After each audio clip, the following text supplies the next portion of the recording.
अस्सलाम वालेकुम।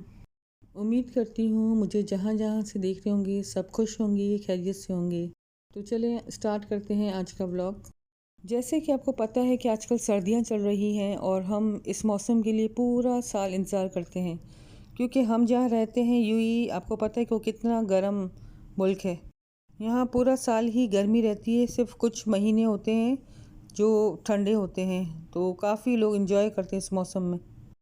बच्चों की भी छुट्टियां होती है, क्योंकि एक तो न्यू ईयर की छुट्टियां होती है और दूसरा ये कि विंटर वेकेशंस भी हो जाती है बच्चों की। तो ज़्यादातर जो लोग होते हैं वो तो वेकेशंस पे चले जाते हैं या कुछ अपनी कंट्रीज चले जाते हैं, मगर जो नहीं जाते वो उन लोग बच्चों के लिए इधर ही बहुत अच्छा अरेंज कर देते हैं ताकि बच्चे यहाँ पर भी इंजॉय करें। हर तरफ विंटर वंडरलैंड लगा देते हैं हर मॉल के बाहर, ताकि जो है और उसमें काफ़ी एक्टिविटीज़ होती हैं, वो सब करवाते हैं बच्चों को। तो मैं भी आज अपने छोटे बेटे को लेके ग्लेरिया मॉल आ गई थी। उसके बाहर जो था वो विंटर वंडरलैंड लगा हुआ था और साथ में जो था वो क्रिसमस भी चल रहा था और न्यू ईयर की भी आने की तैयारी थी। तो इतने सारे फेस्टिवल साथ थे, तो सारे एक साथ इन्होंने अरेंज किए हुए थे। तो ये सारी एक्टिविटीज़ जो हैं वो 4 बजे से शुरू हो जाती हैं दोपहर, और रात तकरीबन 11-11:30 तक रहती हैं। यहाँ जितने भी मॉल्स हैं उससे भी अच्छी तरह से डेकोरेट कर दिया है, क्योंकि एक तो न्यू ईयर है और क्रिसमस भी है, तो वो दोनों चीज़ों को लेके उन्होंने बहुत अच्छा डेकोरेट किया हुआ है। इस सीज़न में ज़्यादातर टूरिस्ट बहुत आते हैं, क्योंकि यही वो महीने होते हैं जो वो बाहर आउटडोर अच्छी तरह से घूम सकते हैं। फिर तो मौसम इतना गर्म होता है कि आप 5 मिनट्स भी बाहर खड़ा रहना मुश्किल हो जाता है हमारे लिए। तो ज़्यादातर लोग घरों में ही रहते हैं, बाहर नहीं निकलते, या ज़्यादातर शाम में कोई इमरजेंसी हो तो उसमें निकल के कोई चीज़ लेनी हो तो वगैरह चले जाते हैं, मगर आउटडोर तो बिल्कुल ही नहीं जा सकते गर्मी की वजह से। तो ये मौसम ऐसा है कि इसमें आप आराम से खुल के एंजॉय कर सकते हैं। तो ये भी मॉल के बाहर इन्होंने विंटर वंडरलैंड लगाया था, तो यहाँ पर खाने पीने के स्टॉल्स, बच्चों की एक्टिविटीज़ और क्रिसमस के शोज़ वगैरह हो रहे थे। और ये जो है वो ग्लेरिया मॉल है, इसमें देखिए कितनी अच्छी तरह से इन्होंने डेकोरेट कर दिया है चारों तरफ।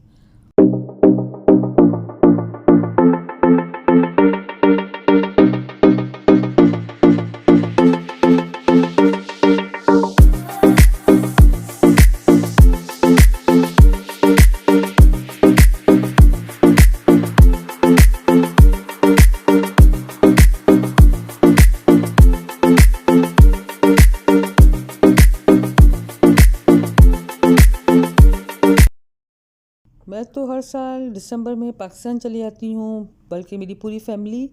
मगर ये पहला दिसंबर था कि मैं पाकिस्तान नहीं जा सकी और हम लोग इधर ही हैं।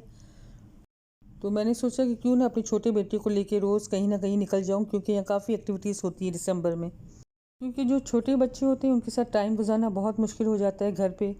उन्हें समझ नहीं आता कि पूरा दिन क्या करें, उनके साथ खेलती भी हैं फिर भी टाइम नहीं गुजरता। तो मैंने सोचा था कि इस दफ़ा उसको रोज़ कहीं ना कहीं लेके निकल जाया करूँगी। तो वो काफ़ी खुश होता था, क्योंकि हम रोज़ कहीं ना कहीं चले जाते थे, क्योंकि क्रिसमस और न्यू ईयर को हमने काफ़ी इन्जॉय किया। बाकी जो मेरे बड़े बच्चे थे वो तो हर वक्त बिज़ी रहते थे, उनके एग्ज़ाम्स वगैरह चल रहे थे यूनिवर्सिटीज़ में, तो उनके पास तो टाइम ही नहीं होता था। तो मैं और मेरा छोटा बेटा ही था घर पे अकेले, तो हम फिर कहीं ना कहीं निकल जाते थे रोज़। हम जहाँ रहते हैं अबू धाबी, वहाँ तो खैर इतना रश नहीं होता, क्योंकि ये कैपिटल है। और ज़्यादातर लोग जो हैं वो दुबई में आते हैं, तो दुबई में इतना रश होता है कि चलने की जगह नहीं होती।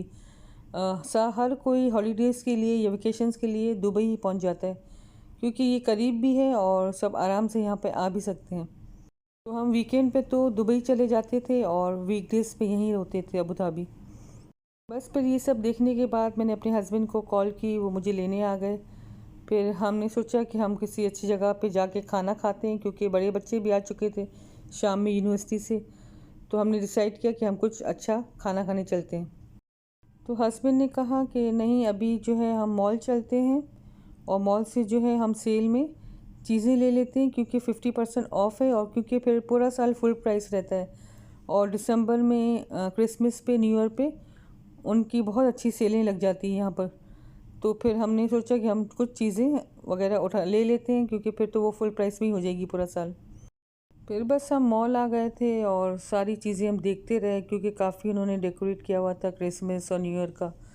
तो बस ये सारी चीज़ें रखी हुई थी, उसको हम जो छोटा बेटा है वो उठा उठा के उसे चेक करता रहा, देखता रहा, और कह रहा था कि मुझे ये ट्री बहुत अच्छा लग रहा है। तो आप मेरे लिए ले लें। तो हमने कहा कि नहीं, आप क्या करोगे इस ट्री का, बस इधर से ही देख लो। तो कह रहा था कि मैं अपने घर पे नहीं डेकोरेट करूँगा, इसमें बॉल्स लगाऊंगा और ये सब कुछ। तो मैंने कहा आपके स्कूल में है ना, वहाँ पे कर लेना डेकोरेट। तो उससे बहुत दिल चाह रहा था ये सब कुछ लेने का। तो बस फिर मैं टॉय शॉप में आ गई थी। टॉय शॉप में वो बस थोड़ा खेलता रहा। वहाँ से भी मैंने गिफ्ट देने के लिए कुछ चीज़ें उठा ली थी और कपड़े वगैरह सब सेल में थे। तो जो समझ में आए वो मैंने इसके लिए ले ले। साइज़ बड़े थे मगर मैंने कहा चलो फिर अगले साल जो है वो काम आ जाते हैं, क्योंकि सेल बहुत अच्छी थी। तो मैंने फिर बड़ा साइज़ भी मैंने लेके इसके लिए रख लिया था पहले से।